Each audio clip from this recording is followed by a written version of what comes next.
Annona was the Roman goddess of grain supply and the personification of Rome's food security.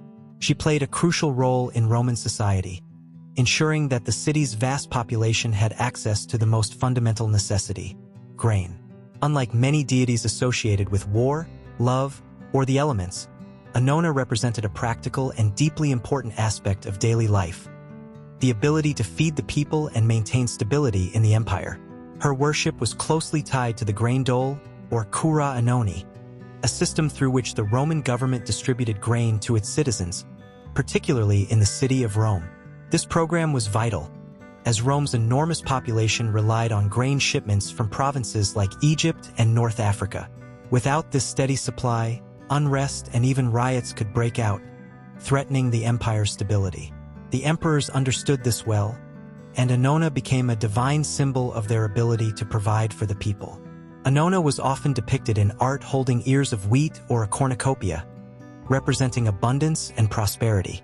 She sometimes appeared alongside Ceres, the goddess of agriculture, reinforcing her connection to the earth's bounty. In some representations, she is shown standing near a ship, symbolizing the vast trade networks that brought grain to Rome from across the empire. The goddess of the grain fleet, as she was sometimes called, served as a divine reminder that Rome's power was not just built on conquest but also on its ability to sustain its citizens. Her role became particularly significant during the reign of the emperors. The cura annonae was not just a logistical effort but a political tool, ensuring the loyalty of the people and demonstrating the emperor's generosity.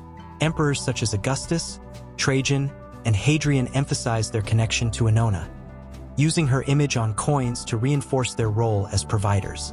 The phrase, bread and circuses, panem et circenses, famously used by the poet Juvenal, reflected how vital food distribution was to maintaining public order. People would remain content as long as they had food and entertainment. Annona was not worshipped in traditional temples like many other deities, but her influence was felt throughout Roman society. She was honored in festivals and ceremonies, often in connection with Ceres and the imperial family. Grain shipments arriving safely in Rome were seen as signs of divine favor, and disruptions, whether due to bad weather, piracy, or mismanagement, could lead to panic and political upheaval. In many ways, Annona represented the stability of Rome itself. As long as grain flowed into the city, the empire remained strong. But when shortages occurred, the consequences could be severe. Revolts and political crises often followed disruptions in the grain supply, showing just how central Annona's domain was to Roman life. Even today, Annona's legacy lives on in discussions of food security and government responsibility.